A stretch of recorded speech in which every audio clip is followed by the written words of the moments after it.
From Tally to Cali. It's time to wake up. Wake up! Warchant.com is your ultimate Seminole sports source. And this is Wake Up Warchant, presented by Vitamin Energy. The vitamins. The energy. Now here's Warchant.com's Aslan Hajavandi and Corey Clark. Not what your country can do for you. Wake up! It's Wake Up Warchant presented by Vitamin Energy. Coming up on today's show, it's a usual Tuesday. We're talking about the talking that happened at the press conference yesterday.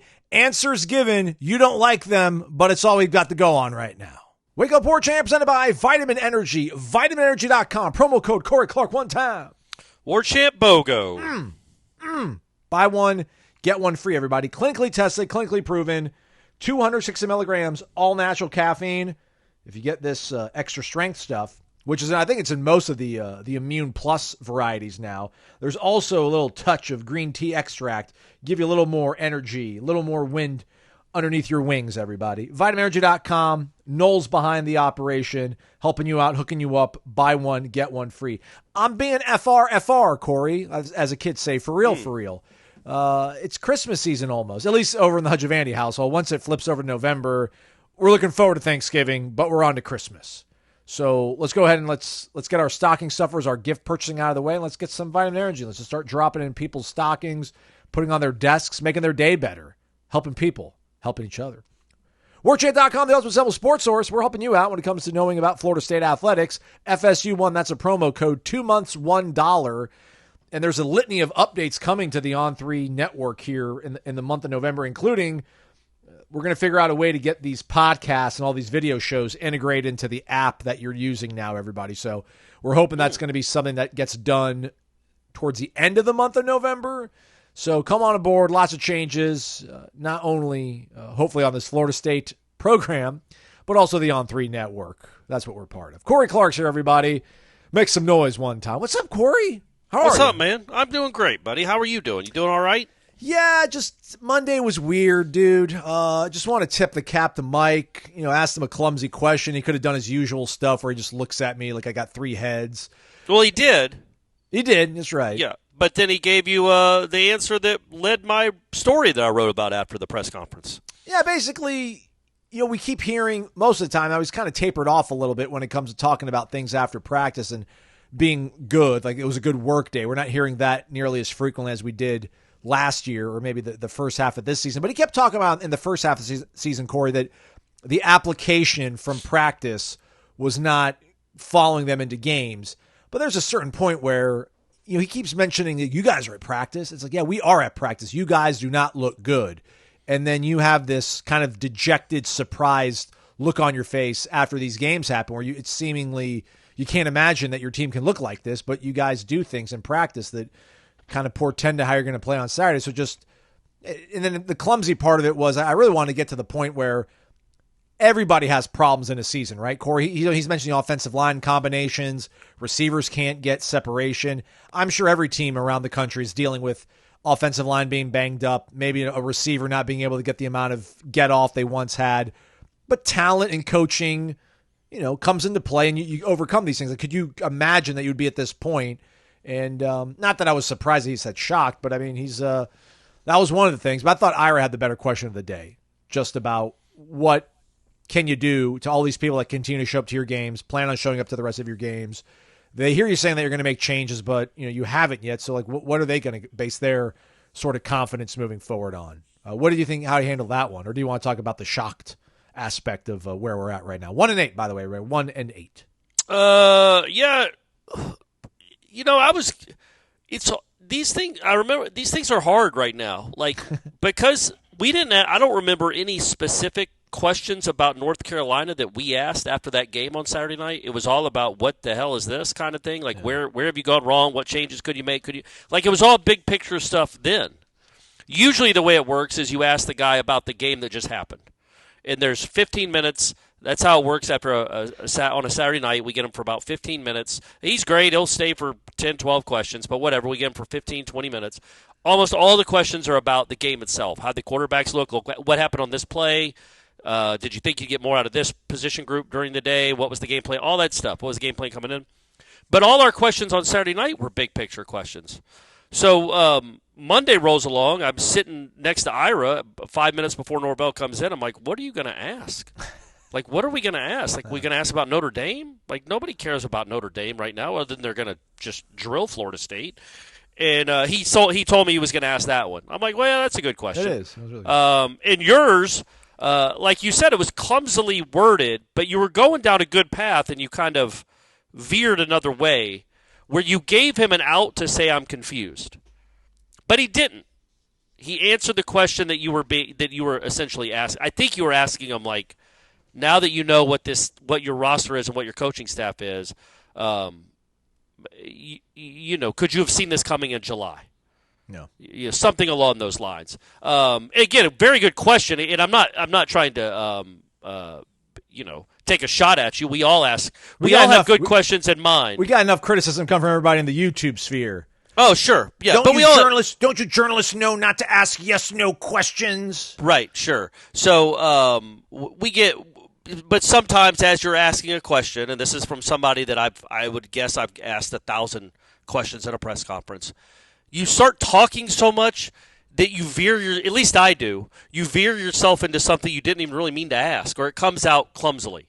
But he did a good job, yeoman's work by him to get to what you were asking. Again, that's why I said I wasn't criticizing you. I do it all the time. I asked Adam Fuller, how frustrating is it? And he said, very frustrating. And I'm like, great answer. I even pointed at him like, yep, you nailed it. You did. You nailed it. But yeah, so that was a dumb question on my part. Like, don't give him an out to say how frustrating is it. Yeah, it's really frustrating. Very frustrating. Next question. So, but yeah, I thought that answer was revealing. Not revealing as in we know he's shocked. But again, I think it helps to hear it. That your head coach had no idea this was coming. Maybe it doesn't help. Maybe that's more scary or scarier, as some people like to say. To hear a coach that say he's shocked by it. But yeah, man. Number one, he's an optimist, and number two, I do think he thought he had a good team. He thought he had a really good team. I think he thought he had a playoff contender. I genuinely think he did. I do not think that was just him talking. I don't think that was coach speak.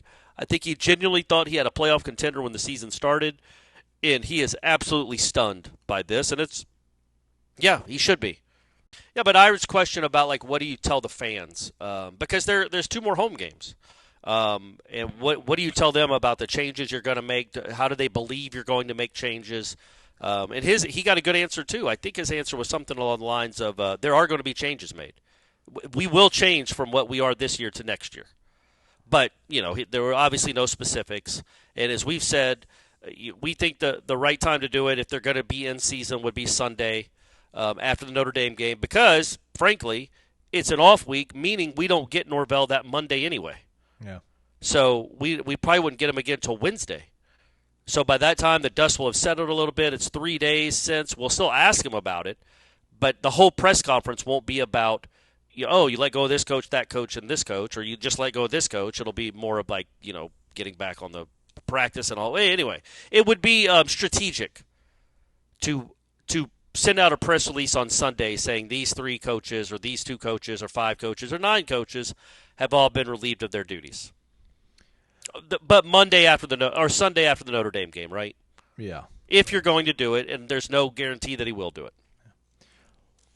I think one of the first things he said after I asked him that question was just about, he did clarify because he did say this, I think, in Dublin before the game on Friday out there was you're always excited this time of year, but you never really know until the moment arrives in a game and everything really kind of truly matters. And that was kind of, I felt like his kind of confession to where, like, yeah, I had doubts. And I think he even said himself later in his answer, like, yeah, I had doubts about certain things going to the season, but you never truly know until it's like that moment of truth. I don't think he felt like that last year at any point, though, Corey. I don't think he felt like that at all in April after spring football was over. I don't think he probably felt like that at all in August when they were getting ready for LSU in Orlando. And he had the same coaching staff, right? But he obviously had a lot of different players. Mm-hmm. So I just do wonder if things started really coming to a head for him in July or if he knew in March, looking at spring football, like, boy, if this doesn't work out and this doesn't work out like planned, this could go really bad because Yeah, I think he was trying to clarify some things and being honest, and I don't want to sit here and be like, gotcha. But I feel like if he's when he says that, hey, like, you never really know until the moment of truth, it feels like, and I love you, I'm not taking a shot at you here, Corey, but it's when you're like, hey, man, I don't know. We'll find out. It's too tough. People come to us because they want us to kind of tell them how we foresee a sort of situation playing out. Like, you're the head football coach. Like, you have to know how your team's going to respond when the moment matters the most. I know you haven't played a game with these guys yet. There are a bunch of new dudes out of the portal, but man, you've been talking to them. You've been looking at their tape. Hopefully you've been speaking to people in their circle. They've been going through 15 spring practices. You were in Jacksonville for a weekend. You had, 15 more, 20 more preseason practices. Like, shouldn't you have a good idea how you're going to respond when the moment matters? Because you do practice so hard. You do put everybody in these sort of game situations that are very stressful during practice. Maybe. It's the old adage, you don't know, you're never really dating someone. Hey, speaking of, we'll get to that in a second. You're never really, you don't really know how anyone's going to be as a partner until you start living with them. Mm. That's when stuff becomes real, right, gang? Everyone listen to this. You have a certain perspective of what someone is, but then when you're around them 24/7, okay, I didn't know they did this. Or okay, I didn't know they were this awesome. Like Stephanie. That's all I've been saying. Even better? Like, was it like you had really good vibes? Yeah, it's like, this is incredible. We should have been living together from the first date. Huh. But normally that's where you find out. And so in this instance, the equivalent of that to me when it comes to this is moving in together isn't August. It's not the spring. It's the third quarter of the first game. That's when you start realizing, okay, this is how they handle this. This is not good. This is how they handle game pressure. This is this game slippage that I'm seeing, and it's a lot. They don't dry themselves off in the shower. They just walk out of the shower soaking wet, and the bathroom is an absolute mess. They don't put their dishes properly. They don't load them properly in the dishwasher, things of that nature. They eat in bed. Oh, my gosh. They eat in bed. Aslan. They eat crackers. They eat Ritz crackers in bed. Unbelievable. Stuff like that. How would you know otherwise? Yeah. They're not showing you that on the first, 8th date or whenever you get to see them eat in bed. You don't know that they're eating Ritz crackers in bed. So, yes, you find out some really bad stuff once it gets real, once you're actually doing it. And I think you can talk yourself into things in August that aren't really true. And again, you say when you say that they don't practice well, I'm not disagreeing with you. But, man, it would do all of us some good. And I mean this. I wish all coaches did this. I want to go watch an LSU practice. I want to go watch an Ohio State practice. I want to go watch a Georgia practice, a Texas practice, a Duke practice. We have nothing to compare it to. I know, but we got 2023, 2022 to compare it to, and they do not look anything like those teams when they practice. But they practice the same way. They do? Absolutely, yeah. It's not like last year's team was so much more physical in practice. Same drills, yeah. Same drills, same intensity. And I haven't seen that dip. It's just worse players doing the drills. But, it's hard to know when you're, again, I'm not going back. Period 3, man, they went a month. I was talking to somebody at one of the other sites, and I think maybe going into the Duke game or the Miami game, they finally had they finally finished period 3 with like a touchdown. And we both looked at each other. We're like, that's got to be the first one in a month. Like, trust me, they never went that long last year during period 3 in an 11-on-11 situation with the offense failing to get positive plays and end up scoring that drive with finishing that drive with a touchdown. Are you trying to convince me that last year's offense was better than this one? Little bit. You had me at hello. No. So, but yes, obviously the players aren't as good. It's the same drills. So the execution, though, man. I mean, the execution. Right, but then isn't that bad execution by the defense? That's why that you allow a touchdown. Like, that's where it becomes hard to judge how good a team is when you're only seeing that one team practice against itself. It just is. I mean, I'm not giving us a pass. I'm not saying believe us next year when we tell you they're going to be 10-2. But do whatever you want. But I'm telling you, it's hard to judge how good a team is going to be when they're only practicing against themselves. Yes, Darrell Jackson is a monster, but he didn't dominate every practice of August. He got pushed around some by this offensive line. Malik Benson made the catch he made the other day. He made catches like that in August, and then it disappeared for 2 months. So there's just no way to know just from August practices, in my opinion. Just going back to the overarching point that he should have known it was going to be this bad. There's no way he could have let himself believe that they would be the worst offense in the country, and that's not hyperbole. There's no way that he thought after 9 games they'd have 13 offensive touchdowns. You can't. He thought they'd have 40. You know what I mean? Like they have scored 27, probably legitimately, don't you think? 27 less touchdowns, at least 25 less touchdowns than he thought they would have scored. And yes, he should have realized, okay, my offensive line doesn't look great. They're not opening up run holes. My running game isn't going to be good. But we were there in August, man. They did run the ball well in August. They did, yeah. Against this defensive line. Now, it turns out this run defense is abysmal. Didn't know that in August. Nope. And this run defense at times couldn't even stop this running game. So that's what we didn't know. We didn't. Now we do because we've gotten to see them against other teams. But in August, they were only against themselves. And so giving him a pass of sorts, he must have just thought, he could have just thought, yeah, man, these DBs are really good. That doesn't mean my guys can't get open against Georgia Tech or, North Carolina, but they can't get open against Azaria and Fentrell, but that's just because they're really good. But I'm not worried about them. They'll be open when it matters. Nope. They were an issue. Your whole offense was an issue.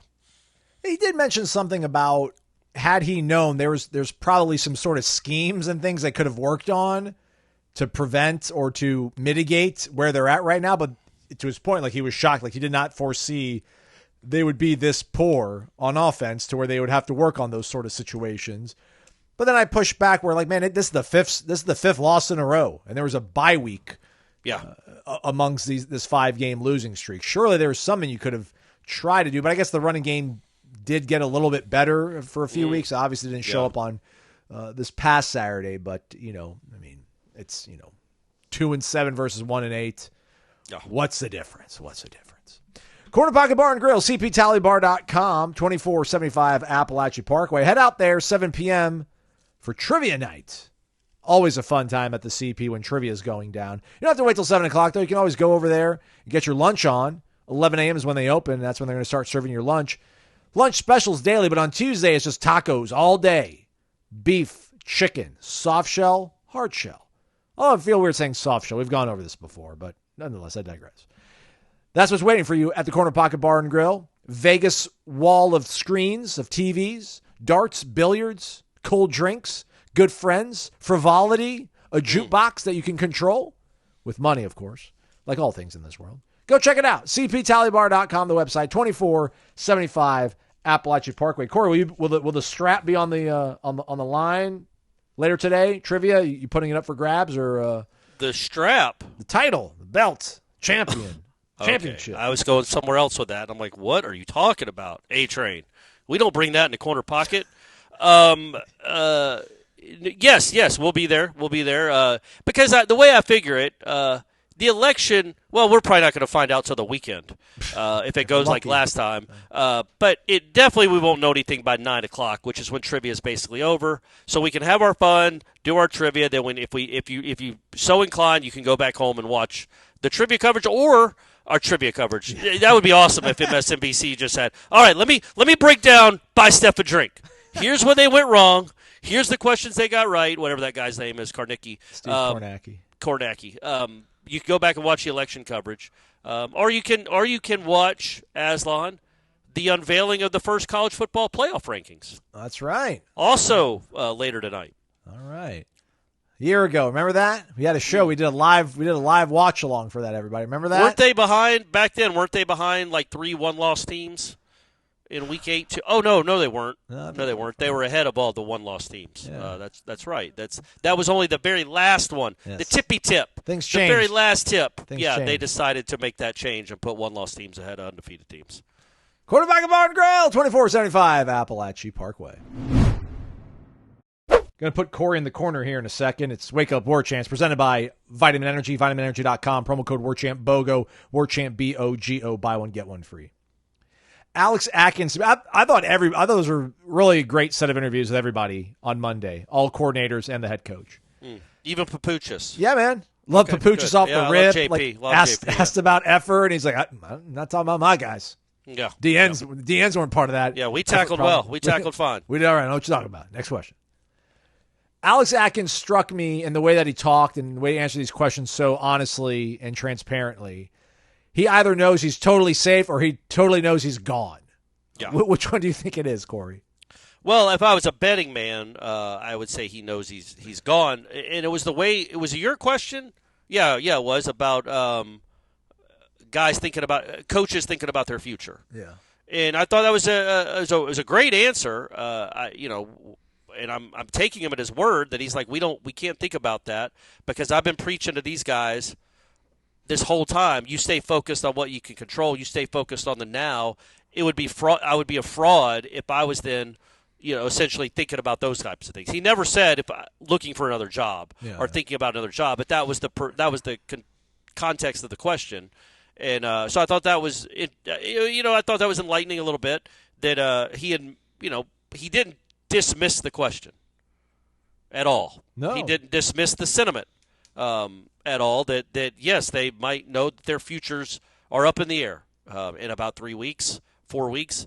And yeah, he just said, I'm still coaching my guys. I don't want to be a fraud. I'm an example for them. So if I'm distracted or if I'm not the same person when we're bad as when we're good, then it gives them an excuse to be not the same person when we're bad or when we're good. So thought that was I thought he was and Fuller too. They were all good on Monday. Go watch them all, folks. Go watch them all. I feel bad. I'm going to try to take it as easy as I can on these guys. And people are like, why? They're making money. Don't, Aslan. But I just feel like when we ask them some pretty tough questions and they don't deflect it and they kind of take it head on, I respect that. So I don't want to try to frame them in any sort of poor light. I like the way that, people want answers, I guess is what I'm trying to say, Corey. People really want answers. They keep bothering us to ask these questions. What questions? I don't know. Just, like legitimately, I'm wanting to know what hasn't been asked. Not in a jerk way, folks. That's what they want, though. They want something that's Aslan, I can't speak for you. I'm not a jerk. Yeah. I'm not going to be just contentious to be contentious. That's not my job. I try to get good answers out of people. And I don't want to say, hey, Mike, why do you suck so much? I know you guys all want to say that. Or why don't you quit and save this program $80 million? Come on, man. Like, be real. I'm like, what genuine answers? Not what questions do you want to be asked. What answers do you want to hear that aren't I'm firing all of the staff, which he might do, but he's not going to be doing it in the next 4 days. So that's why I wonder, like, I feel like he's been grilled pretty good. Mm. You know what I mean? I think we've gotten some really good, insightful, truthful and telling responses from him over the last, really months since this thing just cratered. I think that's, he's going to make changes. He's embarrassed. That he thinks that he knows it's the worst offense in the country. He said he's not blind on Monday. I don't know what other than just to be a jerk for being a jerk's sake. What other? I guess not even what questions. Like, is it just the manner in which we ask them? Right. Like, you know what I mean? Like, I think he gets asked some pretty difficult questions. I need to pull them up. I mean, people feel like, here, this is what you should ask them. They verbatim will type out a question for us to ask, and I need to find those. I can bring them up in the show, and we can talk about them. But, again, people want answers. Maybe that's the way I should have framed it. I think a lot of people want answers to all the problems that are happening. And I think Alex Atkins gave you like a real answer, and it's going to be something that you don't like when he talks about they find a solution for something, but then that brings its own set of problems that you maybe weren't expecting in terms of new problem. He's like, you get rid of one problem, but then it creates new problems. Yeah. So listen, I don't know the status of Maurice. I don't know why he didn't play on Saturday, but listen, everyone's like, hey man, Maurice, a snap suck. Appreciate all you've done, but let's move on. Let's get prepared for the future without Maurice. So Rizzy, by the way, old Riz Dog was snapping dimes. Yeah, he was. Just belt high or chest high, like it was like a magnet. Yeah. Well done, Rizzy. Yeah, now you're allowed to snap it when they jump off sides too, but we'll learn. We'll learn. Baby steps. Yeah, but it sounds like there's maybe some pressures that came his way that he might have been confused on, but everybody was confused about it. But yeah, I think the way that Atkins answered that question, it just kind of lays bare where they're at, unfortunately. Just they have no good solutions. Now, that's their problem, and I messed up in the question I asked him. I kind of gave him an out where, you mentioned that Rizzi has never played center. How can you be in year 5? Like how? And I guess this is the way they want me to ask the question. Like, how can you be in year 5, Alex? You did ask it that way. I know, but then I didn't. But then I gave him like runway to. I'm like, can you give us about the calculus about why put Rizzi at center, like put Darius at center, and then put Rizzi at tackle? Right. And I gave him, and then that's kind of the way he decided to answer the question. But yeah, they're having to do things that are creating more problems. I don't know if you really can even call it unexpected problems, but yeah, this is year 5. Their best option in week 9 or 10 of the season for their center, their starting center, was a guy that's never played the position before and has only been on campus for, 3 months. Yeah. That's the kind of stuff in an exit interview that probably comes up and lets you know that, I can talk really freely and honestly and openly because I'm probably going to be finding employment elsewhere. Yeah, so he said, because you asked him about moving Darius to center and Rizzi to tackle, and this is where I love Atkins when he talks about the actual strategy. He's like, okay, but and he's right. Like North Carolina had like 8 sacks the week before. He's like, they were pressuring off the edge a lot in their last game, and that would have been, we thought, a bad matchup for anyone else out there but Darius. Yep. So we wanted Darius to stay outside. We could have put him inside and maybe been stronger up the middle, but then you have a new problem, which is, man, you have a left tackle out there that is going to get whooped routinely, and I know you guys can be screaming right now, well, that's Darius every game. Number one, that's not true. Number two, again, I like that Atkins goes to bat a little bit for his guys, much to the chagrin probably of the head coach, because he's essentially saying the quarterbacks and the receivers are making the mistakes. Yeah. But like on one of the sacks that Darius, I guess, gave up, it's an RPO, and Darius thought it was going to be a run play because of the look. So he's blocking to run. He's blocking a running play. He's not in pass pro, so he's blocking a running play, thinking he's pushing his guy or pushing inside. Somebody gets through him, but he doesn't care because he thinks it's a run anyway to the other side of the field. Meanwhile, the quarterback's getting sacked. And there was another play where the guy next to him didn't communicate. He communicated to whoever the guard was next to him at the time. The guard didn't get the communication. And he's like, I can see the frustration in Darius's face. But then he's like, there were a few plays where he had like great reps against a good defensive end when we had pass plays. Like his pass pro was like coaching tape level. A few of those plays too. So again, it's all a mess. It's all a mess. But I like that Atkins will kind of and this was when they were good too. He'll tell you what went wrong, why it went wrong, and give you more more perspective and context to the play and the player than just, he's getting beat all the time. Yeah. I think one of those was where Luke got tripped up too. On a sprint out. Yeah. And Atkins was like, that's never happened in my coaching career where we call a sprint out and the guy gets sacked. I'm like, well, there's a lot of things that have happened this year, buddy, that I hope have never happened in your college career or your coaching career. But yeah, so and I asked him about trying to evaluate the quarterbacks. Norvell, with this slop around him. I didn't say slop, but I will. I'll start saying that. I'll say this bullshit. You put all this bullshit around these quarterbacks. How are they supposed to be any good, Mike? Explain it. Explain yourself. But he said, sorry, I made you have to put in a beep there. He can't evaluate what they're doing and what they're looking at. But again, my man, if I was taking, I don't even want to do it, but I think because that's rude. But it's very telling how much now the last really 72 hours, he's talking a lot about wide receiver separation. Yeah. He said it again, we're looking, and Atkins brought it up too, but Norvell's like, we're holding on to the ball because we expected our wide receiver to get separation and there isn't any. It's like, okay, all right, okay. You said that during the game on Saturday, right? Yeah. After the game, and then again on Monday, that's one of the big talking points is the wide receiver separation or lack thereof. And he is a former wide receiver. What if he makes himself the wide receiver coach? Hey man, that'd be fair trade if he hands over the play sheet. I'm all about it. Yeah, I'm all about my man. You looked up his stats back in July when we had him when we talked to him in Charlotte. He put up big numbers. Man. He was a producer. Yeah, he produced big numbers, so he knows what it takes. Let him coach that position, for crying out loud. Yeah, real quick on buttoning up things on Atkins. He did say, paraphrase here, Corey doing the live transcription where he said, when I asked him about, Mike's done this kind of in a unique way. He's kept everybody together for 5 years, but when it's this bad, I mean, are people looking around and wondering where their future is going to be? And I like how he said coach is always evaluating if there can be an upgrade. Yeah. So it's like, even he said coach, not coaches. Correct. He said, yeah, it as in sounded like you Norvell. said, No, yeah. sorry. It sounded like you just said coaches in general. Oh, sorry. No, Coach Norvell is always evaluating if there can be an upgrade. Yeah. And then there was the answer that he gave about, I thought was really also illuminating when he talked about like how much he's learned from this season and how much he's going to carry it moving forward. And that to me also kind of felt like maybe I'm somewhere else. I'll learn some of these lessons, but I mean, again, I don't know if Mike, for all the things that Mike has said, I mean, he's going to fix things. He's confident.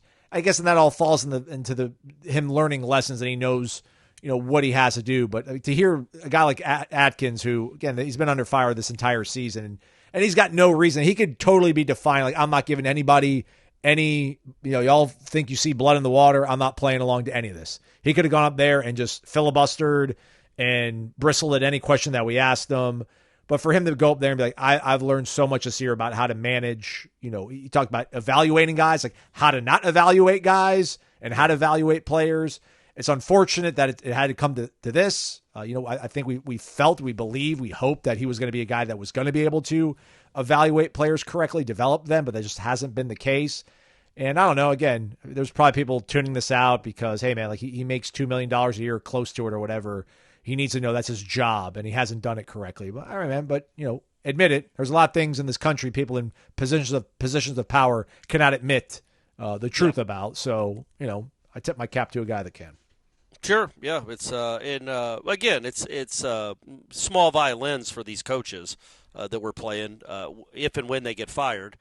Because they are all millionaires. I'm a little bit sad, man. Look, I like Alex. I like Adam. I do too, and I like Adam a lot. Yeah. Who knows? But man? this is the job, man, and they lived it. They know what job they know. I thought Fuller had a really interesting take when it was about. I don't even know what the question was about. I think it was about Quindarius. His name wasn't used, but it was about that kind of effort or tackling or something. And he's like, there's all the good that or it was. I think it was Ira asking about because I didn't watch the game tape, but I guess they talked about Quindarius making a business decision. Yeah. On that tackle attempt off Hampton. Mark Herzlich did not shy away from criticizing Florida State's defensive effort. Yeah, well, especially, that play in particular, right? He talked about it. I think they went back and showed it a couple of times, maybe. Am I wrong? No, you're not. I do want to say, I think he might have been talking about Shaheem for some reason. I think he did criticize Quindarius, but then he talked about somebody else, and I shouldn't say that because I don't even know if Shaheem was in the play, but I remember people talking about it on the boards when it happened. But okay, but to your point, though, yeah. So and so then Fuller starts talking about like, look, that's when you come to Florida State, there's a lot of great things about Florida State. It's like you get to play at an all-time great program, you get to play in front of great fans, you get to be in games that matter on national TV and all this, and you get to be famous, and you get to be But the downside is you're talked about sometimes when you do negative, but that's the trade-off. That's the trade-off. When you don't perform well, there's a lot more fans that care than if you don't perform well at Ohio, not Ohio State, folks, Ohio, or Tulsa. You can kind of do it in anonymity, but at Florida State, when you make a tackle attempt like that and they freeze frame it and show the replay, and it's an embarrassing, and you're talked about like that, and the fans are maybe tweeting about that effort. That's the downside to being a Florida State football player, but the good side completely outweighs the downside. And the reason I bring that up is because it's the same thing with Fuller and these guys as coaches. Like, yeah, man, it sucks that you're getting raked over the coals right now, and you're probably going to lose your jobs. But it was a good 5-year run. At least it was a good 2.5-year run there in the middle, and you did resurrect the program, and you did get to coach an ACC undefeated champion in 2023, and you got to make millions of dollars. The downside is when it's this bad, the expectations are there will be change. You do not survive typically seasons like this at a place like Florida State. Norvell is surviving because of the contract he just signed in December. Nobody else's contract is that much of an anchor, so they are all on the chopping block. They're all on the table to be fired, and they know that. But that's the the jobs they chose. They'll land on their feet somewhere, probably not making the money they're making now, but they'll land on their feet somewhere. I'm saying it like it's already happened. If Alex and Adam are no longer here next year, if they make sweeping changes across the board, we'll miss talking to those guys. But maybe the next guys coming in are going to be world-class talkers too. We'll love getting to know them as well. It's 2024, and although the Cubs did win the World Series, nope, no flying cars. But our innovations have yielded things like phones that tell us what song's playing and televisions the size of mattresses for mere dollars. And tools to help us groom without the stresses that we had to deal with of yesteryear. We're men, we're tough and all that stuff, but some bits a little bit tender, a little bit sensitive, maybe a little bit delicate. Well, Manscaped has crafted devices to safeguard our hardware. It's called skin-safe technology. It involves the use of blades with advanced ceramics and rounded teeth. I mean, the thought of teeth near the jewels. But, hey, rounded teeth? All right, sounds safe, feels safe. Head to manscaped.com, use the promo code WARCHANT to get 20% off your order. Manscaped, like landscaped.com, promo code WARCHANT for a deep 20% discount. Manscaped.com, be him and trim. Final segment is Wake Up Warchants presented by Vitamin Energy. Reminder, if you're going to be in South Bend, Indiana for the game on Saturday, come by the Belmont Beverage Lot, 1621 South Bend Avenue. 1 to 6 o'clock, Cummins throwing down a awesome tailgate. Catered food, soft drinks. I still need to confirm whether that's soft drinks or actually booze. But it's going down from 1 to 6 o'clock. I think myself and Ira will maybe be there like around 3 p.m. Actually, I shouldn't say that.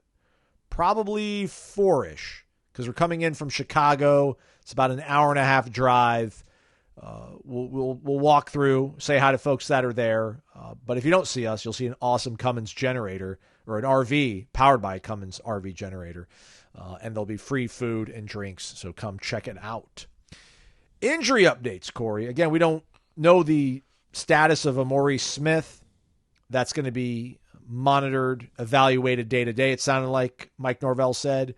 But a little bit of encouraging news on one Justin Juice Cryer, it sounded like, Corey. Yeah, and look, man, does it matter if he plays the rest of the year? No. It'd be great to have him for Florida if he could get back in time, or maybe you're going to need him against Charleston Southern too, for all we know. But, when he was on the field, I thought he had broken his leg severely. I thought it was another Jordan Travis type deal where it was going to be a year-long rehab, and it was going to be from the sound of it, Norvell sounded like it wasn't as serious as like he'd be out for 10 months. Have no idea. We all know how Norvell is when he's talking about injuries, but it didn't sound like it was a break. I'm not a doctor. I don't know. And it's harder. I speak Norvellese pretty well, but I don't speak it well enough to know exactly what happened, but I don't get the sense that Justin Cryer is like, being rushed into surgery. You wouldn't say it's good news. And also, if he was out, if he had broken his leg, Norvell would tell us. Like, he told us about Jalen Lucas. He told about Destin Hill. Like, Jalen Lucas, sorry. When the guys are lost for the year, he tells us that much at least. And he didn't tell us that about Cryer. So that's good because Cryer is a guy, again, that I think fans like. I think we not just, he's a great representative of the program because he's super bright and he's got a pretty big personality, but he's also he plays hard. I don't know how good a linebacker is. I know he's one of their better ones, which, again, that's not a high bar to clear. But he's one of their better ones, but I just like the way he plays and carries himself, and I think he's somebody you can build around. So that's good. And he was playing hard on that play. He always plays hard. So that was good to see. But I did – so then the football gods giveth, yeah, and then they giveth again, yeah. Unfortunately, or maybe taketh away from the Florida State perspective. But as we were finding out about Justin Cryer's status out this week, we'll see the rest of the season, though. Apparently, I don't know, DJ Lagway got carted off, which used to be, one of the signs of serious weeks-long injury. But apparently Billy Napier's like, that's not as bad as we thought. Might even be ready to go in Austin this weekend. That's not great. No. Great.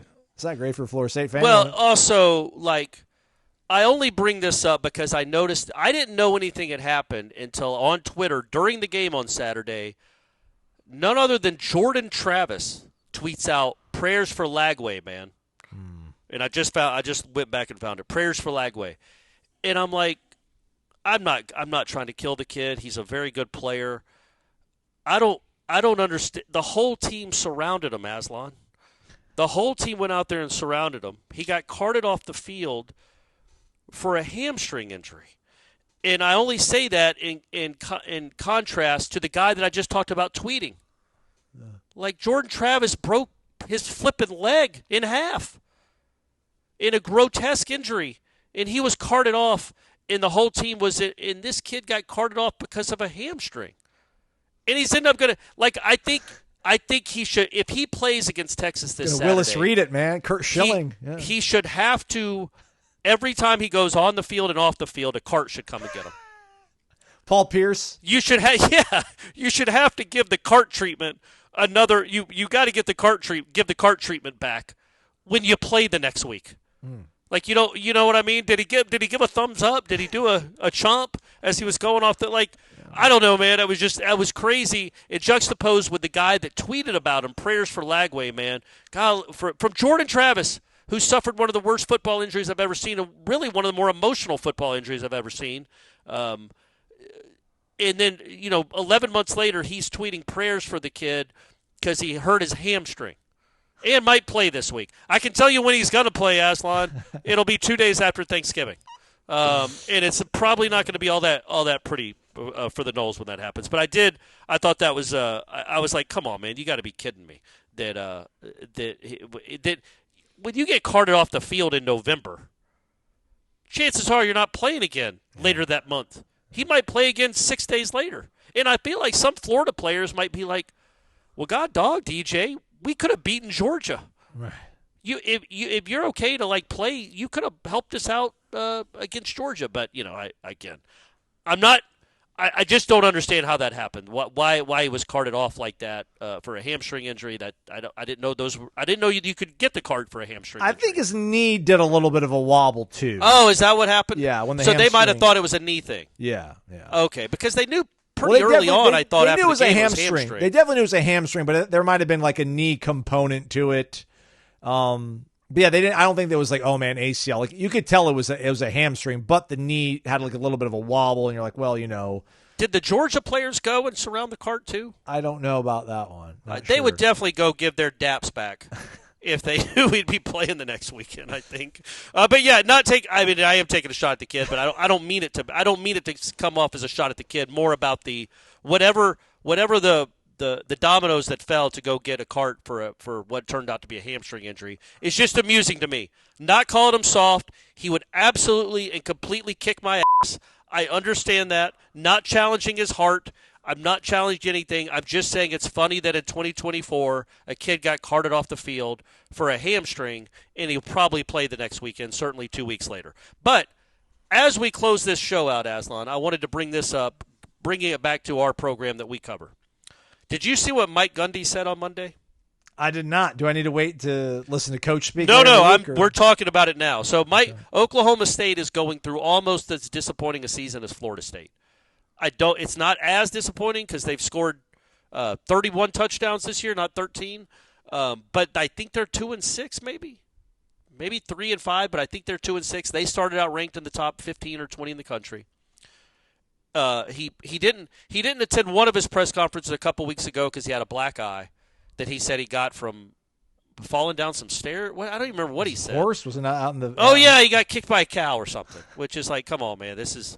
And then he did it on Zoom on Monday too, which he normally doesn't.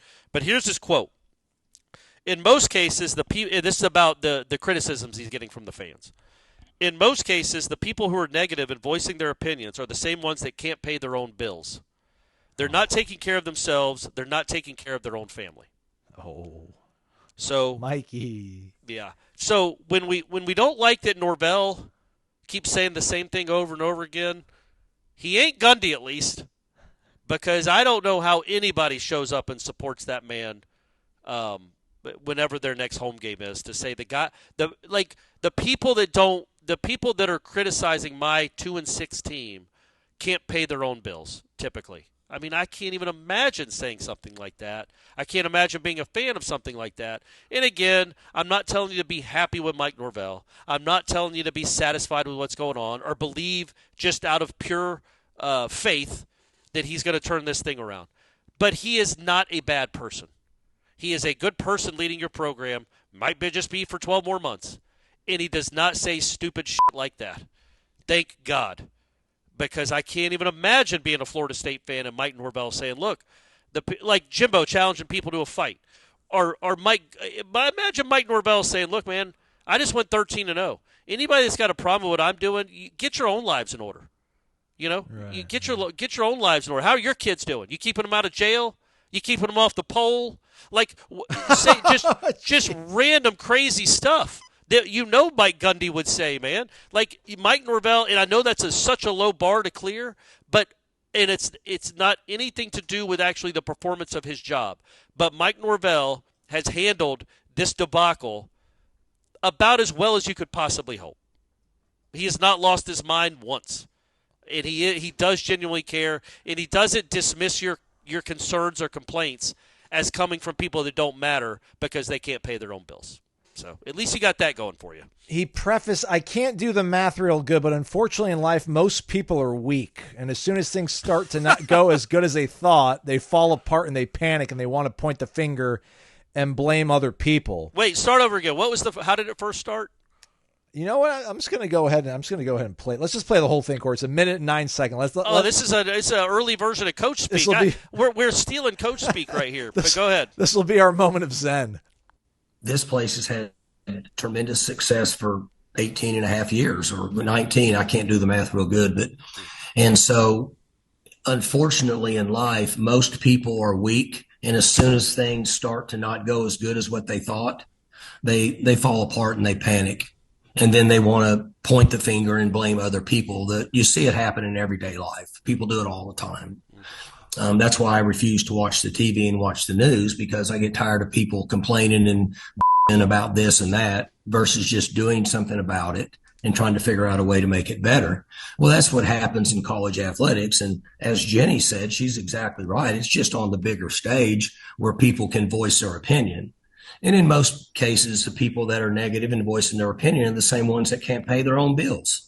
They're not taking care of themselves. They're not taking care of their own family. They're not taking care of their own job, but they have an obligation to speak out and complain about others because it makes them feel better. But then in the end, when they go to bed at night, they're the same failure that they were before they said anything negative about anybody else. Mike Gundy, everybody. Put him on your hot board. Sorry, Norvell keeps saying the same stuff over and over, folks. I'm going to try to get him. I think I can elicit a response like that, Aslan. I'm going to try. Do you think, hey, Mike, do you think most people, most Florida State fans, the ones that are criticizing you, the vocal minority that are criticizing you, when they go to bed at night, they know they're failures, right? True or false? They know they're failures, right? That's the only reason they're even complaining about their football program is because their lives have turned out so horribly that they have to take shots at you. Correct? And we'll see where Norvell goes from there. You could ask that in Notre Dame on Saturday night, Aslan. What if one of the 193 likes that received on Twitter was actually from Mike Norvell? We'll never know because we can't look at people's likes anymore. That's right. I'm sure it was. You tell him, Gundy. That's what Norvell's saying. God, I wish I could talk like that. Little hoops update on the way out, everybody. Florida State had its regular season opener last night. The men's basketball team did, that is. They won 74-62 over Northern Kentucky. Northern Kentucky, they're the Norse. Leonard afterwards, very happy, very pleased with his defensive effort. 50 deflections. They set a goal of 35 most nights, but they had 50 last night. Led to 22 turnovers in the 74-62 win, but he lamented the amount of fouls. Think the Norse made it to the line 28 times, or had 28 attempts, rather. Funny enough, you can't find out total number of fouls called in a basketball game on the stat broadcast page. But I digress. Florida State, led by Jameer Watkins and Taylor Bowen, both had 17 points on the night. The latter had a career high with those 17 points. That's Taylor Bowen, the latter. The negatives, but I don't want to say the negatives, but be mindful of the fact that Florida State was 4 of 22 from behind the arc. Not great, but Jerry Deng, the transfer, had 3 of the 4 triples for the Noles, so that's good to see. Maybe he'll be some some sort of instant offense, a microwave, if you will. Florida State was out-rebounded 35-32 and only had 7 offensive rebounds on 35 misses. Not great. They also finished the game 1 of their last 7 from the field and had no field goals in the last 4:23 of the game. Next up, Saturday, Houston, the Toyota Center. They'll be taking on Rice in the 2K Challenge. Rice, they'll be playing their first game of the season later tonight against FIU. Alrighty, that's a wrap for us. Practice going down. We'll be out there asking questions, seeing about the quality of fans and your livelihoods and such, and if the coach has got any comment on that. Seminole Headlines, 1 to 3 o'clock. Check that out. I think there's also another hour of Jeff Cameron following Seminole Headlines, too. So from we might talk about a little basketball. We recorded this before the basketball game. Maybe on the Headlines we'll delve into like 2 minutes of basketball talk. Maybe I actually waited to publish the show and I dropped in like a minute and a half of basketball talk by myself. That's my dog. That's my dog. Good work, Aslan. Who knows? Hey, and if they lost, go ahead and know I'm irate. And I'm tired of this. He's Corey. I'm Aslan. Thanks for listening to Wake Up Warchant, presented by Vitamin Energy.